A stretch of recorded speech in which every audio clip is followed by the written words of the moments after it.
de passer à notre séquence Les mots du quotidien. Aujourd'hui, faisons un zoom sur la scoliose. Savez-vous précisément ce qu'est cette déviation de la colonne vertébrale? Quelles sont les causes et surtout si ça se traite et comment, bien sûr?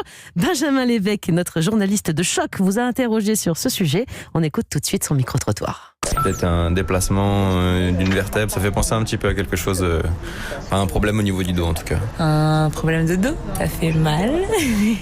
Ouais, j'imagine qu'on va avoir du mal à se pencher, on va avoir du mal à porter des poids lourds. Je crois qu'elle est tordue, en fait. La colonne vertébrale se tord, ou en tout cas ne se plie pas dans le bon sens. Suite à la porte de charge régulière dès l'adolescence, ou soit malheureusement une scoliose et de naissance. Je pense qu'il y a des traitements, style rééducation avec un kiné ou un ostéopathe ou je sais pas, quelque chose comme ça. Est-ce qu'il faut avoir carrément comme des corsets ou des machins, je sais pas. Alors Jimmy, on va reprendre du début. D'abord, quand on parle de scoliose, j'allais dire, c'est quoi la cool attitude? De quoi s'agit-il précisément? La scoliose. Alors pardon. la scoliose, c'est une déformation de la colonne vertébrale dans les trois plans de l'espace, de gauche à droite, d'avant en arrière, et c'est associé en plus à une rotation des vertèbres qui vont donc déformer la colonne vertébrale, et ça se mesure de façon assez simple avec des outils géométriques pour calculer des angles qui vont définir la scoliose. Est-ce que c'est un problème? Parce qu'on a l'impression, on entend souvent parler au début de l'année, au moment des cartables très lourds, là, quand ça commence, les parents disent « Oh là là, mon enfant va avoir une scoliose ». Est-ce que justement c'est plus fréquent chez les petits, les enfants, ou finalement on peut l'avoir aussi à l'âge adulte, ou même très, très plus âgé? Les cartables lourds n'entraînent pas de scoliose, ils vont entraîner des problèmes lombaires évidemment et des douleurs. La scoliose, on le verra après, mais n'est pas douloureuse, et elle débute la plupart du temps dans l'adolescence sous l'effet de la croissance. Il y aurait aussi un mécanisme hormonale, bien que en général on le découvre, je vous l'ai dit, vers 12, 13, 14, 15 ans, et elle évolue tout au long de la vie si elle n'est pas traitée. D'accord, vous dites qu'il y a des causes hormonales. C'est quoi les causes principales de la scoliose? Parce que si vous avez dit ça peut être en partie hormonale, c'est que c'est pas que ça, c'est quoi d'autre? Alors il faut savoir que ça touche 85% plutôt les filles. Ah, donc c'est majoritairement les filles, et c'est d'où l'idée qu'il y aurait un impact hormonal. Dans 80% des cas, elle est dite idiopathique, c'est-à-dire qu'on ne connaît pas la cause. Il y a quelques explications, quelques pistes.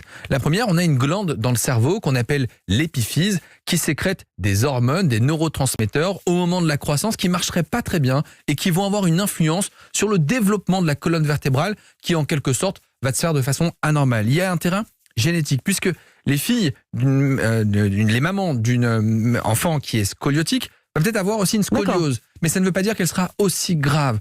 Dans 10% des cas, elle s'accompagne de maladies neurologiques et en particulier neuromusculaires.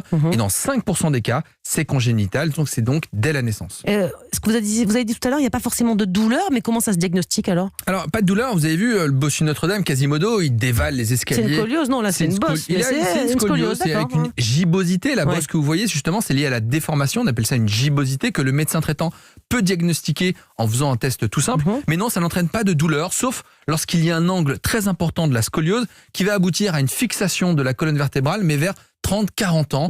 Mais un enfant scoliotique n'aura pas de douleur, et s'il a des douleurs, c'est peut-être lié à autre chose. Alors, est-ce qu'il est important de consulter, puisque enfant ou adulte d'ailleurs, est-ce qu'il y a des traitements?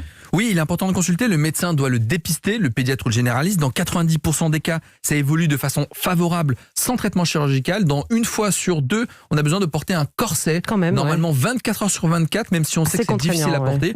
On l'arrête vers 16-17 ans, là où la croissance va tranquillement se stabiliser, et à ce moment-là, le patient n'est pas opéré et a une vie normale. Tous les autres traitements, la kiné, les semelles, n'ont pas fait preuve d'une efficacité, même si ça peut aider à accompagner l'enfant. Merci.